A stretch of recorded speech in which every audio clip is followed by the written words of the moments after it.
Let's welcome to equation of infinity. This is Gopi Krishna Simha. Okay, ఈరోజు వీడియోలో మనం నేర్చుకోబోతున్నటువంటి concept ఏంటంటే photo electric effect. Okay, so ఇది మనం చాలా క్లియర్ కట్గా చూస్తాము, వెరీ డెప్త్ నాలెడ్జ్ చూస్తాము. ఏ విధంగా అసలు డెరివేషన్ వచ్చింది, ఏ విధంగా మనకు ఫార్ములా వచ్చింది, ప్రతిదీ కూడా మనం పిన్ పాయింట్స్ కూడా మనం డిస్కస్ చేద్దాము ఈ వీడియోలో. ఓకేనా? సో ఈ వీడియో చూడబోయే ముందు మీకు ఒక్క పాయింట్ చెప్తున్నాను, అసలు ఫిజిక్స్ ని చూసి మీరు భయపడద్దు, బికాస్ ఐఎమ్ విత్ యూ. నన్ను నమ్మండి, నేను చెప్పేటువంటి క్లాసెస్ ని కొంచెం జాగ్రత్తగా ఓపికతో వినండి, then you can achieve anything. Okay, first మిమ్మల్ని మీరు నమ్మండి, అంతే. Okay, done. ఇంకా చాలు, మనం మన క్లాసులోకి వెళ్ళిపోదాం. రైట్. సో ఇప్పుడు ఫోటో ఎలక్ట్రిక్ ఎఫెక్ట్, ఇక్కడ నేను దీన్ని మీకు ఎక్స్ప్లెనేషన్ చేయడం కోసము ఒక ఆటమ్ ని తీసుకుంటున్నాను. జాగ్రత్తగా చూడండి, ఇది న్యూక్లియస్ చుట్టూ ఉన్నటువంటి ఆర్బిట్స్ నేను ఇక్కడ గీస్తున్నాను. ఓకే, ఆర్బిట్స్ అనేవి గీసేసాను. సో ఇక్కడ మనకి ఎలక్ట్రాన్స్ అనేవి ఉంటాయి కదా, ఎలక్ట్రాన్స్ కూడా గీసేస్తున్నాను. చూడండి, ఎలక్ట్రాన్స్ గీసేసాను. ఎగ్జాక్ట్ గా ప్రతి ఇప్పుడు ఈ ఆర్బిట్ లో కొన్ని పర్టికులర్ ఎలక్ట్రాన్స్ మాత్రం ఉంటాయి, ఈ ఆర్బిట్ లో కొన్ని పర్టికులర్, ఈ ఆర్బిట్ లో కొన్ని పర్టికులర్ ఎలక్ట్రాన్స్. ఆ విధంగా ఏ ఆర్బిట్ లో ఎన్ని ఎలక్ట్రాన్స్ ఉండాలనే దానికి కూడా సపరేట్ కాన్సెప్ట్ అనేది ఉంటుంది, మనకు తెలుసు. బట్ నేను ఏం తీసుకుంటున్నాను, ఇక్కడ ఎలక్ట్రాన్స్ అనేవి ర్యాండమ్ గా తీసుకుంటున్నా, బికాస్ మనకి ఇక్కడ కాన్సెప్ట్ అనేది ఇంపార్టెంట్, కీ పాయింట్ అనేది ఇంపార్టెంట్. దాన్ని మీరు పట్టుకోగలిగితే ఈజీగా మీరు చేయగలుగుతారు, అండర్స్టాండ్ చేసుకోగలుగుతారు, ఎట్లాంటి క్వశ్చన్ ఇచ్చినా చేయగలుగుతారు. డన్. సో ఇప్పుడు ఈ ఆటమ్ ని నేను తీసుకుంటున్నాను. ఈ ఆటమ్ ఫస్ట్, ఈ ఆటమ్ దేనికి సంబంధించింది? ఒక మెటల్. ఇప్పుడు అది మీకు తెలుసు ఆల్రెడీ, పీరియాడిక్ టేబుల్లో ఏమేమి మెటల్స్ ఉంటాయి, ఐరన్, ఇంకా ఏమున్నాయి, జింక్, కాపర్, ఇంకా చాలా ఉన్నాయి కదా. సో అవన్నీ ఏదైనా ఒక మెటల్ తీసుకోండి, అర్థమవుతుందా? ఒక మెటల్ తీసుకొని ఆ మెటల్ మీద నేను కొంత ఎనర్జీని సప్లై చేస్తున్నాను. అంటే దీన్ని మెటల్ అనుకుంటే దీని మీద నేను కొంత ఎనర్జీని సప్లై చేస్తున్నాను. సింపుల్ గా ఏం ఎనర్జీ అని అంటే అది లైట్ ఎనర్జీ కావచ్చు, హీట్ ఎనర్జీ కావచ్చు, what ever it is.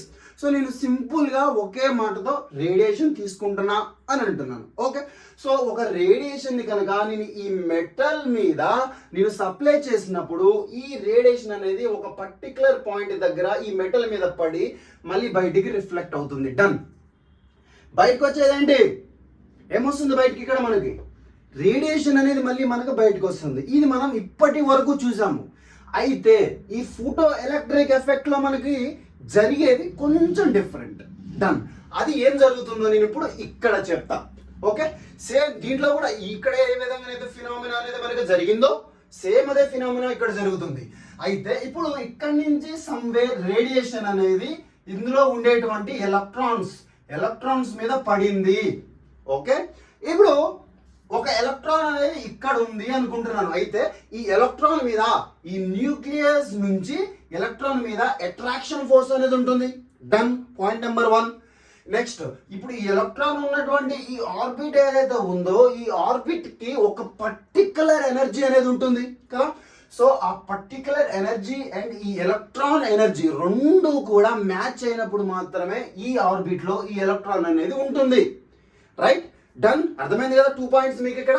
So ఎప్పుడైతే బయట నుంచి మనం రేడియేషన్ ని ఈ ఆటమ్ మీద లేదా ఈ మెటల్ మీద పడేసాము, ఈ మెటల్ మీద ఎక్కడైతే ఈ రేడియేషన్ పడుతుందో పర్టికులర్ పాయింట్ దగ్గర ఉన్నటువంటి ఆటమ్ గురించి మనం మాట్లాడుతుంది. అయితే ఈ రేడియేషన్ వచ్చేసి ఈ ఎలక్ట్రాన్ మీద ఎప్పుడైతే పడుతుందో ఆ రేడియేషన్ ని ఈ ఎలక్ట్రాన్ అబ్జార్బ్ చేసుకుంటుంది, మనకి తెలిసిందే. అప్పుడు ఈ ఎలక్ట్రాన్ అనేది ఈ రేడియేషన్ ని అబ్జార్బ్ చేసుకొని దీని హయ్యర్ స్టేజెస్ వెళ్తుంది. కానీ ఇందులో ఏం జరుగుతుంది అంటే ఇక్కడ ఎలక్ట్రాన్ అనేది హయ్యర్ ఆర్బిట్స్ అనొచ్చు సింబల్. ఓకే, హయ్యర్ ఆర్బిట్స్ కాకుండా డైరెక్ట్ గా బయటకు వచ్చేస్తుంది. అర్థమైందా? ఎప్పుడైతే రేడియేషన్ వచ్చేసి మీకు మెటల్లో ఉన్నటువంటి యాటమ్స్ మీద పడుతుందో అప్పుడు ఆ యాటమ్స్ లోపల ఉన్నటువంటి ఎలక్ట్రాన్స్ మీద పడుతుందో ఆ ఎలక్ట్రాన్స్ అనేవి ఆ రేడియేషన్ ని కంప్లీట్ గా అబ్జార్బ్ చేసుకొని డైరెక్ట్ గా ఆ యాటమ్ లో నుంచి బయటికి వస్తాయి. ఎట్లొస్తాయి? అదేంటి, ఇక్కడనేమో మరి రేడియేషన్ బయటకు వస్తుందని చెప్పాను, ఇక్కడనేమో డైరెక్ట్ ఎలక్ట్రాన్ బయటకు వస్తుందని చెప్తాను. అంత నా ఇష్టమా? కాదు. చూడండి, లాజిక్ ఉంటుంది ఇక్కడ. ఇప్పుడు మనం ఆల్రెడీ 2 పాయింట్స్ చెప్పుకున్నాము. ఎలక్ట్రాన్ అది ఉన్నటువంటి ఆర్బిట్ లో ఎలక్ట్రాన్ మీద వర్క్ చేసేటువంటి ఫోర్సెస్ ఏంటి అంటే న్యూక్లియస్ నుంచి దీని మీద ఉండేటువంటి అట్రాక్షన్ ఫోర్స్. డన్. నెక్స్ట్, ఇప్పుడు ఈ ఆర్బిట్ కి ఒక ఫిక్స్డ్ ఎనర్జీ ఉంటుంది అండ్ ఆ ఎనర్జీ అండ్ ఈ ఆర్బిట్ లో తిరుగుతున్నటువంటి ఈ ఎలక్ట్రాన్ ఎనర్జీ రెండు మ్యాచ్ అవ్వాలి అయినప్పుడు మాత్రమే ఎలక్ట్రాన్ అనేది ఈ ఆర్బిట్ లో అనేది ఉంటుంది. సో ఇవి మనం చెప్పుకున్నటువంటి మెయిన్ 2 పాయింట్స్. అయితే ఇందులో ఏం జరుగుతుందంటే ఎప్పుడైతే ఈ ఆర్బిట్ లో తిరుగుతున్నటువంటి ఈ ఎలక్ట్రాన్ అనేది బయట నుంచి వస్తున్నటువంటి రేడియేషన్ ఎప్పుడైతే అబ్జర్వ్ చేసుకుంటుందో అప్పుడు ఏమవుతుంది, ఈ ఎలక్ట్రాన్ యొక్క ఎనర్జీ ఈ ఆర్బిట్ యొక్క ఎనర్జీకి మ్యాచ్ అవ్వదు, డిస్మ్యాచ్ అవుతుంది. అప్పుడు ఏమవుతుంది, ఈ ఎలక్ట్రాన్ ఆ ఎలక్ట్రాన్ కు ఉన్నటువంటి అంటే ఈ ఎనర్జీని అబ్జర్వ్ చేసుకున్న తర్వాత ఆ ఎలక్ట్రాన్ కు ఉన్నటువంటి ఆ ఎనర్జీకి మ్యాచ్ అయ్యేటువంటి ఆర్బిట్స్ పైన ఏవైతే ఉన్నాయో వాటిని వెతుక్కుంటూ వెళ్తుంది. ఫర్ సపోజ్ ఎలక్ట్రాన్ అనేది ఎనర్జీని అబ్జర్వ్ చేసుకున్న తర్వాత అప్పుడు అబ్జర్వ్ చేసుకున్న ఎలక్ట్రాన్ ఎనర్జీ అనేది నాకు ఈ లాస్ట్ ఆర్బిట్ కి మ్యాచ్ అవుతుంది అనుకోండి. అప్పుడేమవుతుంది, ఎలక్ట్రాన్ కాస్త లాస్ట్ ఆర్బిట్ కి వచ్చేసి ఇక్కడ ఉంటుంది.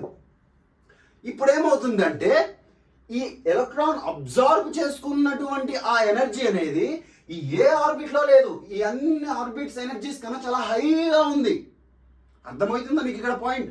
ఈ ఎలక్ట్రాన్ బయట నుంచి వచ్చినటువంటి ఎనర్జీని అబ్జర్వ్ చేసుకుంది కదా, అబ్జర్వ్ చేసుకున్నటువంటి ఆ ఎనర్జీ అనేది ఈ ఆర్బిట్స్ లో ఉన్నటువంటి ఏ ఆర్బిట్ కి కూడా ఇది అబ్జర్వ్ చేసుకున్నటువంటి ఎనర్జీ మ్యాచ్ అవ్వదు. వీటికి ఉన్న ఈ ఆర్బిట్స్ కు ఉన్నటువంటి ఎనర్జీ కన్నా చాలా హై అమౌంట్ ఆఫ్ ఎనర్జీ అనేది ఎలక్ట్రాన్ అనేది అబ్జర్వ్ చేసి పెట్టుకుంది తన దగ్గర. కాబట్టి ఏ ఆర్బిట్ ఈ ఎలక్ట్రాన్ ఎనర్జీతో మ్యాచ్ అవ్వట్లేదు కాబట్టి ఆటోమేటిక్ గా దీనికన్నా హయ్యర్ లెవెల్స్ ఏమి పైన లేవు కాబట్టి ఈ ఎలక్ట్రాన్ అనేది ఇంకా ఇంకా ఈ ఎలక్ట్రాన్ కి మ్యాచ్ అయ్యేటువంటి ఆర్బిట్స్ ఎక్కడైనా ఉన్నాయా అని వెతుక్కుంటూ ఇలానే వెతుక్కుంటూ ఈ ఆటమ్స్ లో నుంచి బయటకు వచ్చేస్తుంది. అర్థమైందా మీకు ఇక్కడ పాయింట్? ఇప్పుడు ఒక ఎలక్ట్రాన్ అనేది బయటికి ఎలా వస్తుంది అనేది అర్థమైంది కదా. Okay, done. అంటే ఎందుకు వస్తుంది అంటే ఈ ఎలక్ట్రాన్ అబ్జర్వ్ చేసుకున్నటువంటి ఆ ఎనర్జీని ఈ ఆర్బిట్ లెవెల్ కి ఉన్నటువంటి ఎనర్జీని మ్యాచ్ చేసుకోవడం కోసం ఇదే లెవెల్లో ఎనర్జీని అబ్జర్వ్ చేసుకున్న తర్వాతగా ఈ ఎలక్ట్రాన్ అనేది ఎనర్జీని అబ్జర్వ్ చేసుకున్న తర్వాత కూడా ఇదే ఆర్బిట్ కి దాని ఎనర్జీ మ్యాచ్ అవ్వట్లేదు కాబట్టి బయటికి వస్తూ ఏ ఆర్బిట్ మ్యాచ్ అవ్వనప్పుడు బయటికి వెళ్తుందో మనం చెప్పుకున్నాము. ఇక్కడ మనం first point and second point అని చెప్పుకున్నాం కదా. ఫస్ట్ పాయింట్ ఏంటి, ఈ న్యూక్లియస్ అనేది ఎలక్ట్రాన్ ని అట్రాక్ట్ చేసుకుంటుంది దాని వైపు. మరి ఇక్కడ ఏం జరుగుతుంది అంటే ఎప్పుడైతే ఎలక్ట్రాన్ అనేది ఎనర్జీని అబ్జర్వ్ చేసుకున్నప్పుడు high amount of energy electron దగ్గర ఉన్నప్పుడు ఈ న్యూక్లియస్ యొక్క అట్రాక్షన్ ఫోర్స్, ఈ ఎలక్ట్రాన్ మీద ఉన్నటువంటి అట్రాక్షన్ ఫోర్స్ అనేది బ్రేక్ అయిపోతుంది అన్నమాట. ఆ బాండ్ ఏదైతే ఉందో బ్రేక్ అయిపోతుంది. ఎప్పుడైతే బ్రేక్ అయిపోతుందో ఎలక్ట్రాన్ అనేది ఆ ఎలక్ట్రాన్ లోపల ఉన్నటువంటి ఆ ఎనర్జీకి మ్యాచ్ అయ్యేటువంటి ఆర్బిట్స్ ఎక్కడైనా ఉన్నాయా అని వెతుక్కుంటూ ఎక్కడ లేకపోతే అలానే బయటికి వెళ్ళిపోతుంది. సో ఇది ఇక్కడ జరుగుతుందన్నమాట. ఈ విధంగా ఎలక్ట్రాన్స్ అనేవి మెటల్లో నుంచి బయటకు వస్తాయి. ఇది కీ కాన్సెప్ట్. సో ఈ కాన్సెప్ట్ కనుక మీకు అర్థమవుతే చెప్తున్నాను కదా, ఎగ్జామ్లో వచ్చేటువంటి ఏ క్వశ్చన్ అయినా కానీ ఆట ఆడుకోవచ్చు అనమాట. డన్. సో ఇప్పుడు దీన్ని మనం ఒక ఫార్ములాలోకి కన్వర్ట్ చేద్దాం. ఇప్పుడు మీకు చెప్పినటువంటి కాన్సెప్టే ఫార్ములాలో ఉంటుంది. చూస్తారా? చూడండి, నేను చెప్తాను, జాగ్రత్తగా వినండి. రైట్. పాయింట్ నెంబర్ 1 జాగ్రత్తగా వినండి. ఇక్కడ రాస్తున్నా నేను work function. Okay, work function. ఈ వర్డ్ ఏంటి, దీని మీనింగ్ చూద్దాం. ఈ వర్క్ ఫంక్షన్ మనం వర్క్ ఫంక్షన్ W తోటి డినోట్ చేస్తారు. దీన్ని మనం వర్క్ ఫంక్షన్ అనొచ్చు. దీనికి ఇంకొక పేరు కూడా ఉంది, అది థ్రెషోల్డ్. ఓకే, థ్రెషోల్డ్ ఎనర్జీ ఇలాగా కూడా అనొచ్చు. మీరు రెండింటిలో ఏ నేమ్ వాడుకున్నా పర్వాలేదు, ఖచ్చితంగా మీకు నచ్చింది ఏదైనా కానీ ఒక నేమ్ అనేది వాడుకోవచ్చు. బట్ గుర్తుపెట్టుకోండి, మిమ్మల్ని కన్ఫ్యూజ్ చేయడం కోసం ఒకసారి వర్క్ ఫంక్షన్ అంటాడు, ఒకసారి థ్రెషోల్డ్ ఎనర్జీ అని అంటాడు. డన్. సో ఇప్పుడు అది దీంట్లో ఎక్కడుంది అది చెప్తా, వినండి జాగ్రత్తగా. సో ఇక్కడ నా పాయింట్ ఏంటంటే రేడియేషన్ ఎలక్ట్రాన్ అబ్జార్బ్ చేసుకుంది. ఓకే, దాని దగ్గర కొంత హై అమౌంట్ ఆఫ్ ఎనర్జీ ఉంది. దాని ఎనర్జీకి మ్యాచ్ అయ్యేటువంటి ఆర్బిట్స్ ఇక్కడ ఏవి లేవు కాబట్టి బయటకు వస్తుంది. రైట్. ఇక్కడ జరుగుతున్న ఫినామినా ఏదైతే ఉందో దాన్ని మనం వర్క్ ఫంక్షన్ అంటాం. అంటే ఎలక్ట్రాన్ ఈ ఆటమ్ లో నుంచి ఎనర్జీని అబ్జార్బ్ చేసుకున్న తర్వాత బయటికి రావడానికి ఎంత ఎంత అమౌంట్ ఆఫ్ ఎనర్జీని ఈ ఎలక్ట్రాన్ అనేది అబ్జార్బ్ చేసుకుంటుందో ఆ మినిమం అమౌంట్ ఆఫ్ ఎనర్జీని మనం ఏమంటామంటే వర్క్ ఫంక్షన్ అని అంటాము. అంటే అర్థమవుతుందా మీకు ఇక్కడ పాయింట్? ఎలక్ట్రాన్ ఈ ఆటమ్ లోపల ఉన్నటువంటి ఈ ఎలక్ట్రాన్ అనేది ఈ ఆటమ్ లోపల నుంచి బయటికి రావడానికి కోసము బయట నుంచి వచ్చేటువంటి ఈ ఎనర్జీని ఎంత మినిమం అమౌంట్ అనేది వాడుకుంటుంది. మినిమం అమౌంట్ ఆఫ్ ఎనర్జీని ఈ ఎలక్ట్రాన్ ఆటమ్ నుంచి బయటికి రావడానికి వాడుకుంటుందో ఆ వర్క్ని ఆ ఎనర్జీని మనం ఏమంటామంటే వర్క్ ఫంక్షన్ అని అంటాం. ఇక్కడ చూడండి, మనకి బయట నుంచి వస్తున్నటువంటి ఈ ఎనర్జీ ఏదైతే ఉందో దాని ఫ్రీక్వెన్సీ ఏంటి? మ్యూ కదా. సో ఒకవేళ ఈ ఎలక్ట్రాన్ అనేది ఆటంలో నుంచి బయటికి రావడం కోసము ఒక పర్టికులర్ ఎనర్జీ అయితే సరిపోతుంది కదా. సో ఇక్కడ మనకు ఒక 10 లక్షల అమౌంట్ ఆఫ్ ఒక 1 lakh 10 lakhs అనుకుంటాం, 10 lakhs జౌల్స్ ఎనర్జీ ఆటమ్ మీద పడింది అనుకుందాం. బట్ అంత ఉంటుందా లేదంతా సెకండరీ, బట్ మన అండర్స్టాండింగ్ ఇంపార్టెంట్. ఒక 10 lakhs జౌల్స్ ఎనర్జీ ఆటమ్ మీద పడినప్పుడు ఈ ఎలక్ట్రాన్ అనేది ఈ ఆటంలో నుంచి బయటికి రావడానికి 1 lakh జౌల్స్ ఎనర్జీ మాత్రమే దీనికి సరిపోతుంది. ఇంకా మిగతా 9 lakh ఎనర్జీ అవసరం లేదు దానికి, అది ఎక్స్ట్రా ఎనర్జీ, అవునా కదా. సో ఆటంలో నుంచి ఎలక్ట్రాన్ అనేది బయటికి రావడం కోసం జస్ట్ 1 lakh ఎనర్జీ సరిపోతుంది అని అనుకుంటే అప్పుడు బయట నుంచి వచ్చేటువంటి ఆ ఎనర్జీ ఏదైతే ఉందో అంత ఎనర్జీ దీనికి అవసరం లేదు. దాంట్లో కొంచెం ఎనర్జీ కావాలి. ఎందుకు? ఆటమ్ నుంచి బయటికి రావాలి కాబట్టి కొంచెం ఎనర్జీ సరిపోతుంది దీనికి, ఈ ఎలక్ట్రాన్ సరిపోతుంది బయటికి రావడం కోసం. సో ఆ ఎనర్జీ అర్థమవుతుందా? ఆ ఎనర్జీని రిప్రజెంట్ చేస్తుంది ఇక్కడ వర్క్ ఫంక్షన్, లేకుంటే దాన్ని థ్రెషోల్డ్ ఎనర్జీ అని అంటాం. మీకు ఇక్కడ పాయింట్ అర్థమైంది కదా. సో ఆ ఎనర్జీని మనం ఇక్కడ ఆ ఎనర్జీ యొక్క ఫ్రీక్వెన్సీని మనం దేంతో డినోట్ చేస్తాము అంటే ఇదే ఎనర్జీ సేమ్ hµ0. ఇక్కడ μ0 ఏంటి అంటే ఈ ఎలక్ట్రాన్ అనేది ఆటంలో నుంచి బయటికి రావడానికి దానికి ఎంత మినిమం ఎనర్జీ అయితే అవసరం అవుతుందో ఆ ఎనర్జీ యొక్క ఫ్రీక్వెన్సీ ఇది. ఇదేంటి? మన ఒరిజినల్ బయట నుంచి మనం ఎంత ఎనర్జీ ఇస్తున్నాము ఆ ఎనర్జీ యొక్క ఫ్రీక్వెన్సీ ఇది. అర్థమైందా మీకు? ఇక్కడ కీ పాయింట్ ఇక్కడ ఇది కూడా మీకు అర్థమైపోయింది కదా. సో ఇక్కడ దీన్ని ఇప్పుడు మీకు ఇది అర్థం, ఇక్కడ ఈ పాయింట్ అయితే క్లియర్ అర్థమైపోయింది కదా. డన్. ఇక్కడ V0 అంటే ఏంటో క్లియర్ అర్థమైపోయింది. నెక్స్ట్ ఇక్కడ hµ, V0 కాదు μ0. డన్. సో దీన్ని మనం ఏమనుకున్నాము వర్క్ ఫంక్షన్ లేదా థ్రెషోల్డ్ ఎనర్జీ అని అంటున్నాము. రైట్. సో ఇప్పుడు థ్రెషోల్డ్ ఎనర్జీ ఇక్కడ రాస్తున్నా లేదా వర్క్ ఫంక్షన్ W అని పెడుతున్నా. డన్. సో ఇక్కడ నాకు వర్క్ ఫంక్షన్ లేదా థ్రెషోల్డ్ ఎనర్జీ అనేది వచ్చేసింది. ఇప్పుడు ఇంకొక కీ పాయింట్ జాగ్రత్తగా వినండి. ఇక్కడ ఇంకొక కీ పాయింట్ ఏంటంటే ఇక్కడ మనం ఏదైతే ఫ్రీక్వెన్సీ వాడుకుంటున్నామో ఈ ఫ్రీక్వెన్సీకి సపరేట్ నేమ్ ఇంకొకటి ఉంది. వింటున్నారా? ఈ ఫ్రీక్వెన్సీకి సపరేట్ నేమ్ ఇంకొకటి ఉంది. ఆ నేమ్ ఏమంటామంటే థ్రెషోల్డ్ ఫ్రీక్వెన్సీ అంటారు. ఓకే, దాన్నే మనం థ్రెషోల్డ్ ఫ్రీక్వెన్సీ అని అంటాం. ఎట్లా థ్రెషోల్డ్ ఫ్రీక్వెన్సీ అని అంటున్నానంటే ఏమర్థం చేసుకోవాలి?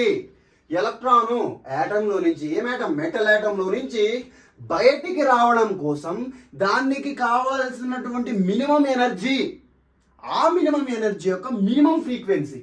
అర్థమైందా మీకు ఇక్కడ కీ పాయింట్? రైట్. సో ఇక్కడ మీకు థ్రెషోల్డ్ ఫ్రీక్వెన్సీ అంటే అర్థమైంది. ఆ మినిమం ఎనర్జీ అంటున్నామంటే ఆ ఎనర్జీకి కూడా ఫ్రీక్వెన్సీ ఉంటుంది కదా. ఆ మినిమం ఎనర్జీ యొక్క దాని ఫ్రీక్వెన్సీని మనం ఏమంటామంటే థ్రెషోల్డ్ ఫ్రీక్వెన్సీ. అంటే minimum frequency required to this minimum energy. This minimum energy is required to eject the electron from this metal atom. Done? Right. ఇక్కడ మీకు వర్క్ ఫంక్షన్ అంటే ఏంటో అర్థమైంది, థ్రెషోల్డ్ ఫ్రీక్వెన్సీ అంటే ఏంటో మీకు క్లియర్ కట్గా అర్థమైపోయింది. డన్. సో ఇప్పుడు ఇంకా మెయిన్గా మనం మన ఫార్ములాలోకి వచ్చేద్దాం. ఎట్లా ఏం చేయాలి ఏం కథ. డన్. ఇప్పుడు మళ్ళీ సేమ్ అదే కథ. ఎనర్జీ ఎలక్ట్రాన్ మీద పడింది, దానికి ఎంత ఎనర్జీ అంటే ఈ మెటల్ ఆటంలో నుంచి ఈ ఎలక్ట్రాన్ బయటికి రావడం కోసం ఎంత ఎనర్జీ అయితే కావాలో ఆ ఎనర్జీని మనం వర్క్ ఫంక్షన్ అంటాము అనుకున్నాం. అంటే ఇది ఒక 10 లక్షల జౌల్స్ ఎనర్జీ అనుకోండి. అయితే ఎలక్ట్రాన్ అనేది ఆటం నుంచి బయటికి రావడం కోసము 1 లక్ష జౌల్స్ మాత్రమే సరిపోతుంది అనుకోండి. రిమైనింగ్ 9 లక్షల జౌల్స్ ఎనర్జీ కూడా ఉంటుంది కదా, అవునా కాదా? మరి ఆ 1 లక్ష జౌల్స్ ఎనర్జీ అనేది ఇక్కడ వర్క్ ఫంక్షన్ అంటామని ఇందాక నుంచి మనం చెప్పుకుంటున్నాం, అది రాసాం. రిమైనింగ్ మరి మొత్తం దీంట్లోనే పడుతుంది కదా ఈ టోటల్ ఎనర్జీ. మరి ఆ 10 lakhs లో 1 లక్ష జౌల్స్ ఎనర్జీ ఎలక్ట్రాన్ వాడుకుంటే మరి రిమైనింగ్ 9 lakhs జౌల్స్ ఎనర్జీ ఎటుపోతుంది అంటే ఆ ఎనర్జీ అనేది కైనెటిక్ ఎనర్జీగా కన్వర్ట్ అవుతుంది. అర్థమైందా మీకు ఇక్కడ పాయింట్? అది మీకు కైనెటిక్ ఎనర్జీగా కన్వర్ట్ అవుతుంది. అంటే ఇప్పుడు ఇది 1 లక్ష జౌల్స్ ఎనర్జీ అనేది ఎలక్ట్రాన్ వాడుకుంటే రిమైనింగ్ మిగిలిపోయినటువంటి ఈ ఒరిజినల్ ఎనర్జీలో ఎలక్ట్రాన్ వాడుకోగా మిగిలిపోయినటువంటి ఆ ఎనర్జీ అనేది కైనెటిక్ ఎనర్జీగా కన్వర్ట్ అవుతుంది. ఓకే, 10 lakhs జౌల్స్ ఎనర్జీ అని అనుకుంటే అది మనకు 1 lakh జౌల్స్ ఏమో వర్క్ ఫంక్షన్ లోకి వెళ్ళిపోయింది. అంటే ఎలక్ట్రాన్ ఆటమ్ లో నుంచి బయటికి రావడం కోసం వాడేసుకుంది.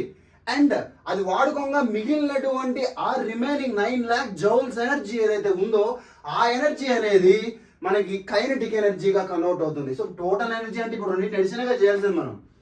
ఈ రెండు ఎనర్జీస్ని కలుపుకుంటే అప్పుడు ఏమొస్తుంది, నాకు టోటల్ ఎనర్జీ వస్తుంది. ఈ 2 ఎనర్జీస్ని కలుపుకుంటే నాకు టోటల్ ఎనర్జీ వచ్చేస్తుంది. అంతేనా?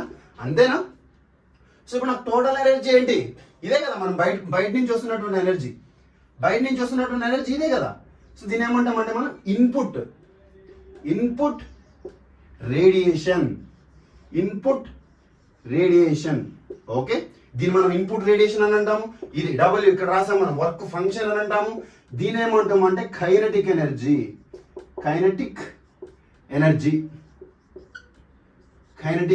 డన్. సో ఇక్కడ మీకు తెలిసినటువంటి ఫార్ములా ఆల్రెడీ తెలుసు. మనకి ఇక్కడ వర్క్ ఫంక్షన్ అంటే ఆల్రెడీ ఫార్ములా ఉంది. కైనెటిక్ ఎనర్జీకి మనకు ఫార్ములా ఉంది, రాస్తున్న జాగ్రత్తగా వినండి. సో ఏంటి కైనెటిక్ ఎనర్జీకి అంటే 12mv². మనం ఆల్రెడీ చదువుకున్నాము ఇంటర్మీడియట్ ఫస్ట్ ఇయర్ ఫిజిక్స్ లో అండ్ సెకండ్ ఇయర్ లో కూడా వాడతాం దీన్ని. డన్. సో ఇక్కడ మీకు ఎందుకైనా మంచిది గుర్తు చేశాను, కైనెటిక్ ఎనర్జీకి ఫార్ములా ఇది. సో ఇక్కడ ఇన్పుట్ రేడియేషన్, మనకు బయట నుంచి వస్తున్నటువంటి ఆ ఇన్పుట్ ఎనర్జీ ఏంటి? hν. అదే కదా.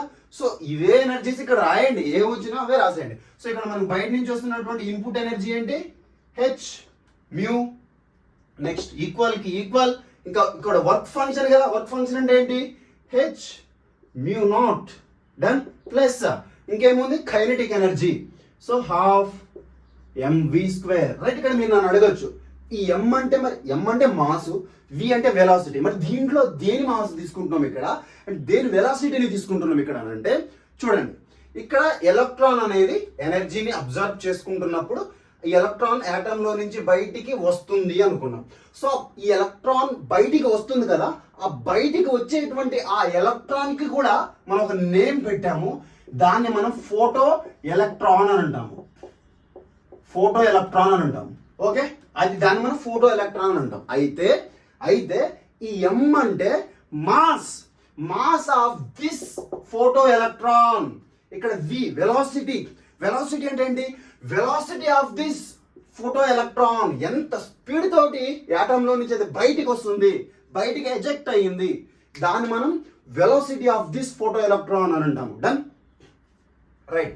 సో ఇక్కడ నేను కైనెటిక్ ఎనర్జీని క్యాలిక్యులేట్ చేయాలి అనుకుంటున్నాను. లేదు, మీరు ఏముంటుంది, దీన్ని థ్రెషోల్డ్ ఎనర్జీ అని అంటాం. రైట్. థ్రెషోల్డ్ ఎనర్జీని క్యాలిక్యులేట్ చేయాలనుకుంటున్నారు. అప్పుడు ఏమవుతుంది, మీకు కైనెటిక్ ఎనర్జీ ఇస్తాడు, నెక్స్ట్ ఇక్కడ బయట నుంచి వచ్చినటువంటి ఇన్పుట్ ఎనర్జీ ఇస్తాడు. సో ఇప్పుడు దీన్ని మీరు యువతల తీసుకెళ్ళి సింపుల్ గా క్యాలిక్యులేషన్ అనేది చేసేయచ్చు. ఫర్ సపోజ్ నేను అనుకుంటున్నా, ఫర్ ఎగ్జాంపుల్ కొద్దిసేపు అనుకుంటా, ఇప్పుడు నేను కైనెటిక్ ఎనర్జీని క్యాలిక్యులేట్ చేయాలనుకుంటున్నా. ఒకటి కైనెటిక్ ఎనర్జీని ఇక్కడ పెడతాను, దీన్ని నేను ఈక్వాలిటీకి అవతలకి తీసుకెళ్ళిపోతాను. అప్పుడు ఏమవుతుంది, కైనెటిక్ ఎనర్జీ, నేను ఇక్కడ ఫార్ములా రాయట్లేగా, డైరెక్ట్ ఇక్కడ కైనెటిక్ ఎనర్జీ అనే పేరు రాసేస్తాను. ఓకే, కైనెటిక్ ఎనర్జీ నాకు ఇది యువతలకి వెళ్ళిపోయింది. ఇక్కడ ఏముంది ఆల్రెడీ hν అనేది ఉంది.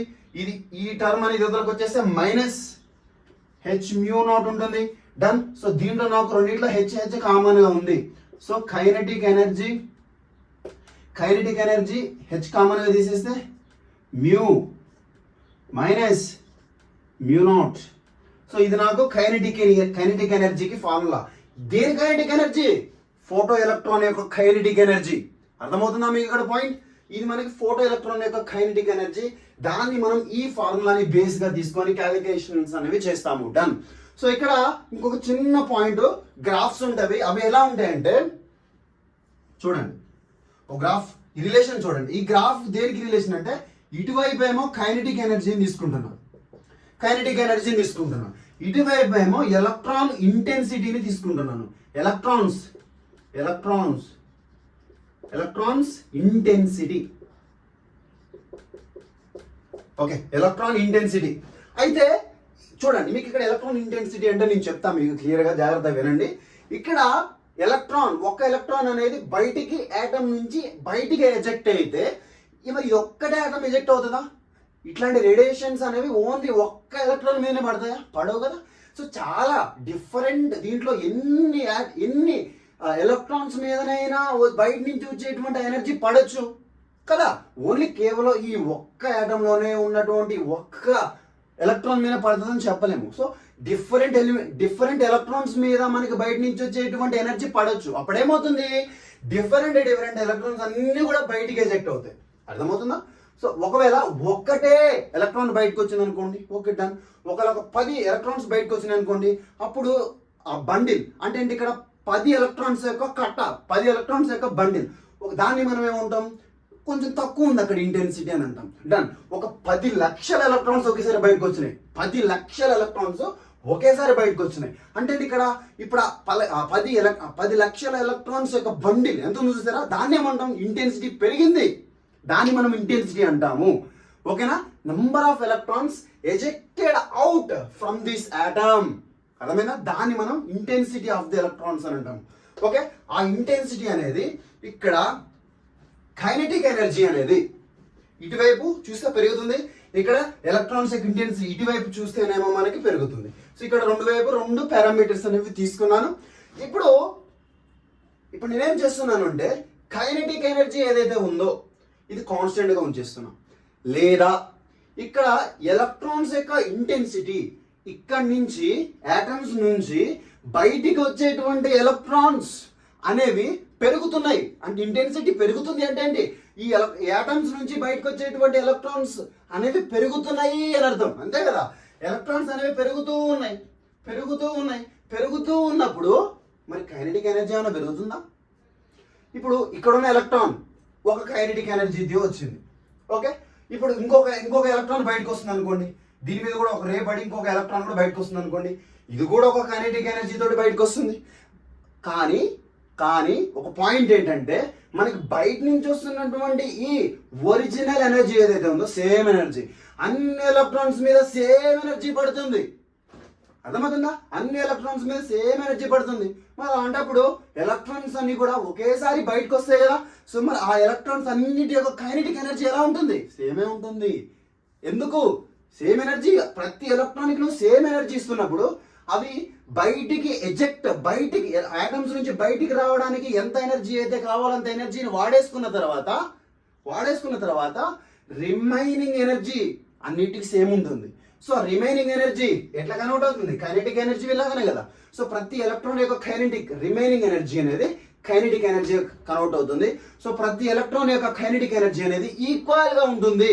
అంటే కైనెటిక్ ఎనర్జీ పెరగదు, ఇంకా అలానే ఈక్వల్ గా ఉంటుంది ప్రతి ఎలక్ట్రాన్ కూడా. ఎంత ఇంటెన్సిటీ అనేది పెరుగుతూనే ఉంది, కానీ ఈ పైకి కైనెటిక్ ఎనర్జీ అనేది పెరగట్లేదు. అర్థమవుతుందా మీకు? ఇక్కడ ఒక స్ట్రైట్ లైన్ అనేది ఇలా వస్తుంది, ఒక స్ట్రైట్ లైన్ అనేది ఇలా వస్తుంది. సో ఇది మనం ఈ గ్రాఫ్ చూస్తాం, దేనికి? కైనెటిక్ ఎనర్జీకి and intensity of the electrons కి. రైట్, ఇప్పుడు ఇంకొక గ్రాఫ్ చూద్దాము. ఏంటి ఆ గ్రాఫ్ అంటే ఫ్రీక్వెన్సీకి